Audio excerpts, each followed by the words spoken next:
Watu wengi sana wananitumia ujumbe wa kunishukuru baada ya kuwa nimeunganisha na PMP Company Limited wajengee chuo cha kisasa ambacho hakijai.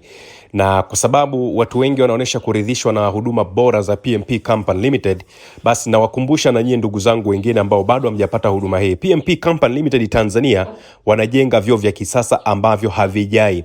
Choo kinachukua eneo dogo, lakini shimo ambalo unakuwa umeliweka ni kama linakuwa limetengeneza urembo, lakini pia unaweza kufanya shughuli nyingine juu ya lile eneo ambalo umejenga shimo la choo. Na kwa kifupi ni kwamba shimo hilo haliwezi likaonekana, ni namna ambavyo utasema wali design kulingana na mazingira yako. Piga sasa hivi simu kwa PMP Company Limited 0768643243 wakipatikana jijini Dar es Salaam. Wanafanya kazi nchi nzima. Uzuri wa PMP Company Limited ni kwamba mnaingia makubaliano mazuri ya kukujengea choo cha kisasa, utakitumia zaidi ya miaka 50. Choo hakijawahi kukusumbua kwa maana ya kuita gari ya kunyonya uchafu, labda unataka kukitapisha au kufanya jambo lolote lile. Hii ni teknolojia mpya kabisa ambao ndugu zangu wanayo, na hawa ndio ambao wanatupeleka moja kwa moja kule Iran. Tarehe 17 mwezi wa 3 mwaka 2026, taarifa nyingi sana ambazo zilisambaa ilikuwa ni kuhusiana na mauaji au kifo cha afisa mkuu wa usalama wa Iran, Dr. Ali Larijani, ambaye ameuawa kishahidi katika mashambulizi ya Marekani pamoja na Israel tarehe 17 Machi majira kama ya saa 3:20 za usiku. Sasa kifo cha bwana Larijani ni moja kati ya taarifa nzito sana pale Iran, kwa sababu anatajwa kuwa alikuwa ni moja kati ya kiongozi ambaye alikuwa anapendwa sana, kiongozi mwenye ushawishi mkubwa sana. Ukimtoa Ali Ayatollah Said Khamenei, yeye ndiye aliyekuwa anafuatia kwa kuwa na ushawishi mkubwa sana. Dr. Ali Larijani, katibu wa Baraza Kuu la Usalama la Taifa la Iran SNSC, aliuawa kishahidi katika kile ambacho kilielezwa kuwa ni mashambulizi yanayoendelea ya Marekani na Israel dhidi ya jamhuri hiyo ya Kiislamu. Na hii inafuatia tangazo la hivi karibuni ambalo lilitolewa na rais wa Marekani bwana Donald Trump kwamba kwa yeyote ambaye atatoa taarifa sahihi za walipo viongozi kama Mojtaba Khamenei, Ali Larijani, hawa kina Abbas Araghchi na wengine, atapewa zawadi nono sana. Sasa kwenye taarifa ambayo ilitolewa hiyo Jumanne, Secretariat ya Baraza Kuu la Usalama wa Taifa walitangaza kuuawa kwa Dr. Larijani pamoja na mtoto wake Moltaza Larijani, naibu wa usalama wa SNSC Ali Reza Bayat, pamoja na idadi ya walinzi wao binafsi ambayo haijatajwa. Taarifa hiyo ilieleza kwamba kufa kishahidi kwa Dr. Larijani kulikuwa ndoto yake ya muda mrefu ambayo ameifikia baada ya maisha ya kujitolea kupigania maendeleo ya taifa pamoja na mapinduzi ya Kiislamu. Ikaongeza kwamba hadi dakika zake za mwisho za uhai wake wenye baraka, kiongozi huyo aliendelea kujitahidi kulinda maslahi ya taifa, huku akitoa ushauri wa kudumu kwa wananchi na viongozi wao kudumisha umoja mbele ya hatua za uhasama dhidi ya taifa hilo. Sekretarieti imesisitiza kuwa tukio hilo litaimarisha zaidi adhima ya taifa na viongozi wake kuendelea kuinua hadhi ya jamhuri hiyo ya Kiislamu. Mbali na wadhifa wake wa sasa, Dr. Larijani pia alikuwa mjumbe wa Baraza la Utambuzi wa Maslahi ya Taifa, inafahamika kama Experience Council, na mshauri mwandamizi wa kiongozi wa mapinduzi ya Kiislamu marehemu Ali Khamenei. Mapema aliwahi pia kuwa spika wa bunge la ushauri wa Kiislamu Majlis kwa kipindi cha miaka 12 baada ya kurithiwa na Mohamed Bagher Kalibaf. Kwenye maisha yake ya kisiasa pia aliwahi kugombea urais na kuhudumu kama mkuu wa shirika la utangazaji wa taifa ambalo linafahamika kama IRIB. Mashambulizi hayo ambayo yametajwa kuwa kinyume na sheria yalianza hiyo tarehe 28 mwezi wa pili. Kujibu hivyo, vikosi vya jeshi la Iran vimeripotiwa na vyenyewe kutekeleza mawimbi 60 ya mashambulizi kulipiza kisasi. Iran pia imeapa kuendelea na mashambulizi hayo kulipiza kisasi hadi kufikiwa kwa kile walichokiita ushindi kamili dhidi ya maadui wa Iran. Kwa hiyo bwana Larijani naye si miongoni mwa watu ambaye tuko naye au yuko hai. Amekuwa assassinated na Israel pamoja na hiyo Marekani. Baada ya kuwa taarifa kamili zimetoka kwamba Larijani amefariki dunia, ni kwamba vyombo vya habari hususan Al Jazeera, ambavyo vyombo hivi vina mlengo wa kimagharibi, vina mlengo wa kiamerika, vina mlengo wa kiulaya, havina mlengo wa mashariki ya kati au la. Walimuuliza swali na maswali hayo yalijibiwa kwa umakini sana na waziri wa mambo ya nje Bwana Abbas Araghchi. Swali la kwanza ambalo aliulizwa alisema hivi: mfumo wa kisiasa utaendelea kuhimili mashambulizi ya Marekani. Pia imetangazwa kwamba ameuawa kiongozi wa baraza la usalama la Iran Bwana Ali Larijani. Kwa nini wa Marekani na Waisrael hawalielewi hili? Bwana Abbas Araghchi akasema mfumo wa Iran uko imara sana, una taasisi zake za kisiasa, kiuchumi na kijamii. Kuondoka kwa mtu mmoja hakubadilishi mfumo huo. Ni kweli watu wana mchango tofauti, lakini muhimu ni kwamba mfumo wenyewe ni thabiti zaidi. Hata kiongozi mkuu alipokufa, mfumo uliendelea na haraka ukapatikana mbadala. Hivyo hata mtu mwingine akifa, mambo yataendelea kama kawaida. Hata waziri wa mambo ya nje akifa, atapatikana mwingine wa kushika nafasi hiyo. Akaulizwa swali: unaogopa kuwa nawe unaweza kuwa miongoni mwa watakaouawa? Abbas akasema mtu yeyote anaweza kulengwa. Hivi karibuni tumeona hawasiti kulenga watu. Hadi sasa hospitali 53 zimeshambuliwa pamoja na shule nyingi. Mfano mkubwa ni shule ya Minab ambapo wanafunzi 168 waliuawa, lakini zipo nyingine pia. Benki na nyumba za watu pia zimeshambuliwa. Viongozi, raia, waandishi wa habari na maprofesa wote wamelengwa. Inawezekana hata waziri wa mambo ya nje akalengwa, lakini sisi tumesimama imara na tunaendelea kufanya kazi kwa ajili ya nchi yetu na tuko tayari hata kutoa maisha yetu kama ikihitajika. Akaulizwa swali: mko vitani na Marekani na Israel na pia Iran inashambulia vituo vya Marekani na hata nchi jirani. Jibu akauliza Abbas akasema sisi hatukuanza kupanua vita. Vita yenyewe ina tabia ya kuenea. Tulishaonya marafiki zetu wa kikanda, Marekani inapotushambulia hatuwezi kufika ndani ya Marekani. Hivyo tutalazimika kujibu kwa kushambulia vituo vyao vilivyopo hapa katika ukanda wetu. Vituo hivi vipo katika nchi za marafiki zetu, jambo ambalo ni la kusikitisha. Marekani inakuja kutoka mbali sana kutushambulia, lakini dunia haisemi chochote kuhusu mashambulizi ya nyumba za watu, shule na hospitali za Iran. Kwa nini? Sisi hatujalenga raia wa nchi jirani. Kama kuna madhara ya pembeni, hayakuwa ya makusudi. Tunapolenga wa Marekani tunalenga maeneo walipo, sio lazima vituo rasmi tu.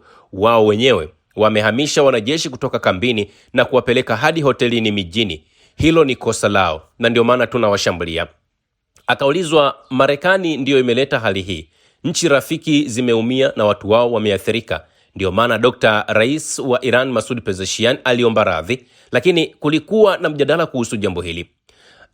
Jibu likaja. Swali hilo halikuwa la lazima.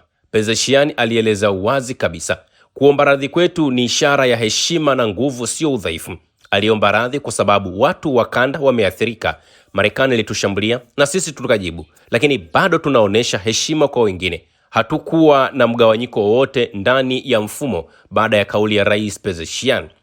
Akaulizwa swali, kwa nini njia ya maelewano ya Rais Pezeshkian haikufanikiwa? Akasema ni kwa sababu ya Marekani na Rais Trump. Baada ya kauli ya Pezeshkian, Trump alitweet akisema Iran imeshindwa na akachukua ile radhi kama udhaifu. Hapo ndipo mambo yakaharibika. Alizuia kabisa uwezekano wa mahusiano mapya kati yetu na nchi za kikanda. Kwa ujumla, hali ya sasa ni kosa la Marekani. Wanapaswa kuwajibika kwa watu wao, watu wetu na historia. Hivi si vita vyetu, ni vita ambavyo Marekani imevichagua.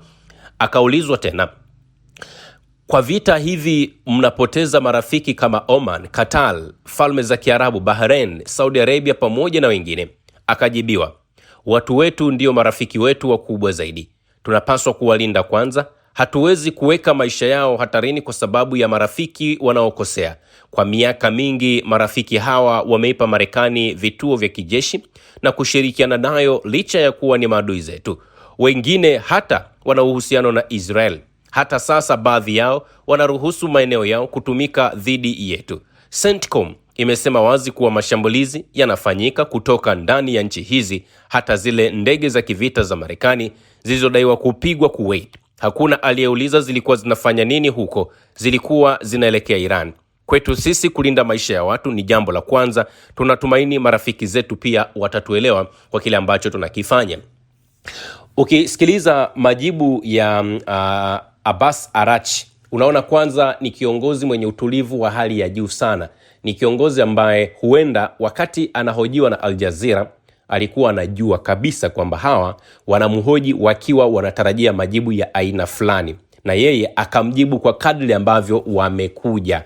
Yani wanasema tutakabiliana na wewe kwa kadri ambavyo umekuja. Ndicho ambacho amekifanya bwana Abbas Araghchi.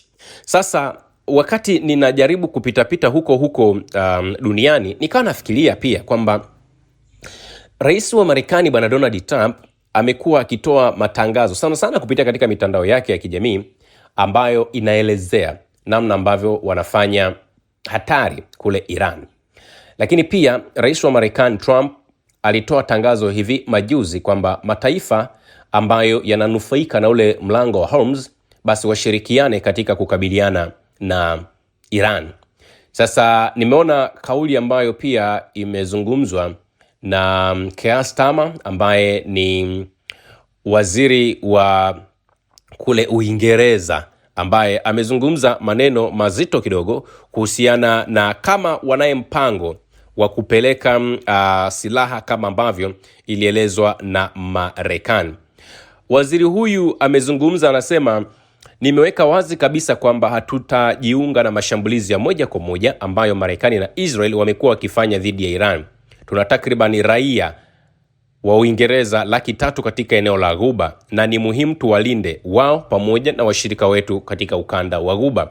Kwa hivyo tumekuwa tukitumia hasa kikosi cha majibu ya haraka IRF kuendesha ndege katika eneo hilo. Kwa sasa wanazuia mashambulizi ili yasipige watu na majengo.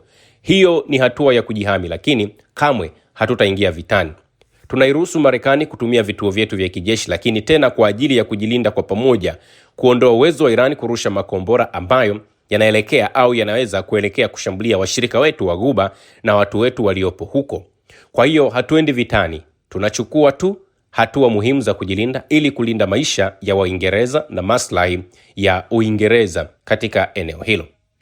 Iwe ni mgogoro katika eneo hilo, athari zake kwa mafuta na gesi, au hofu ambayo watu wengi wanayo kuhusu jinsi hali hii itakavyowaathiri majumbani mwao, njia bora ya kupunguza athari ni kupunguza mvutano, kumaliza uhasama na kisha kufikia suluhu ya mazungumzo. Tunazungumza na washirika wetu wote kuhakikisha hilo linatokea haraka iwezekanavyo. Mlango huu wa Hormuz ambao umefungwa ni moja ya njia muhimu sana ya usafirishaji. Kimsingi ndiyo njia ambayo nchi za Ghuba zinatumia kufikia dunia nyingine, na mafuta na gesi nyingi hupita hapo. Iran inazuia usafirishaji kupitia mlango huo, jambo ambalo linaathiri kwa kiwango kikubwa bei za mafuta pamoja na gesi. Tunahitaji kufungua njia hiyo haraka iwezekanavyo. Tumekuwa tukizungumza hasa katika siku za hivi karibuni na washirika wetu Marekani, washirika wa Ulaya na nchi za Ghuba kuhusu jambo hili.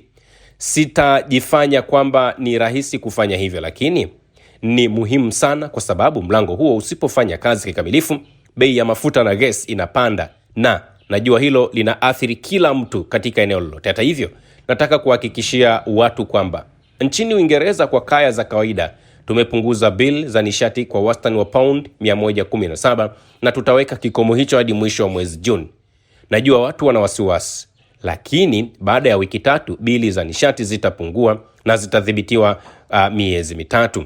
Kwa wakati huu tutafanya kila tuwezalo kupunguza mvutano katika ukanda wa Ghuba, kwa sababu hiyo ndiyo njia bora ya kushughulikia athari za gharama ya maisha. Tuna vituo kadhaa vya kijeshi katika Mashariki ya Kati na vimekuwa vikilengwa na Iran. Ili kuvilinda, tulikuwa tayari tumepeleka vifaa vya kukabiliana na ndege hizo zisizo na rubani pamoja na rada. Tulikuwa pia tayari na ndege zetu pamoja na marubani wa RAF, na tumeongeza zaidi katika eneo hilo. Ndani ya saa 1 au 2 tangu mgogoro uanze, wamekuwa wakifanya kazi saa 24 bila kupumzika angani, wakizuia mashambulizi yanayoingia kutoka Iran, jambo linalolinda vituo vyetu na watu waliopo humo. Najua kwamba licha ya mambo yanayoendelea duniani, kwa watu wengi jambo kuu ni gharama ya maisha. Je, mnaweza kumudu maisha? Naweza kulipa bill? Je, bill zitaongezeka? Kuna hofu kubwa kuhusu jambo hili, na ninaelewa hilo kwa sababu nilipokuwa nikikua hatukuwa na fedha za kulipa bill na tulilazimika kukaa mezani kujadili namna ya kukabiliana na hali hiyo. Najua hisia ilivyo kwa hivi sasa. Ndio maana serikali hii imeweka kipaumbele cha kwanza kushughulikia gharama ya maisha. Katika bajeti iliyopita tuliamua kupunguza bili za nishati kwa wastani wa paundi 117 kila kaya. Baada ya wiki 3 uamuzi huo utaanza kutekelezwa, na hivyo bili za nishati zitashuka, kisha zitawekewa kikomo kwa miezi 3 hadi mwishoni mwa mwezi Juni, bila kujali kitakachotokea katika mgogoro huu. Hiyo ndiyo hali itakayokuwepo. Najua pia baadhi ya watu hasa katika maeneo ya vijijini na Ireland kaskazini wanatumia mafuta kwa ajili ya kupasha joto. Ndiyo maana leo nimetangaza msaada kwa wale wanaotumia mafuta hayo, kwa sababu bei zake zimepanda zaidi. Pia nasema kuna taarifa nyingi kuhusu uwasilishaji wa mafuta kusitishwa alafu bei kupandishwa wakati wa kupanga upya. Tutahakikisha hakuna mtu ambaye ananyonywa katika eneo hili. Waingereza kupitia kwa waziri wao Keir Starmer, unasikia kabisa wanazungumza black and white kwamba wanafahamu athari za wao kujiingiza moja kwa moja katika vita, na ndio maana wanajaribu kufanya kila linalowezekana ili waweze kumaliza huu mgogoro. Wakati Waingereza wakisema hivyo, Wafaransa na wenyewe wanasema the same thing, kwa maana ya kwamba mgogoro huu umezigawanya nchi za Ulaya, zenyewe pia zimegawanyika. Zipo zile ambazo zinasema Amerika anafanya sawa kufanya mashambulizi, kwa maana ya USA anafanya sawa kufanya mashambulizi kule Iran.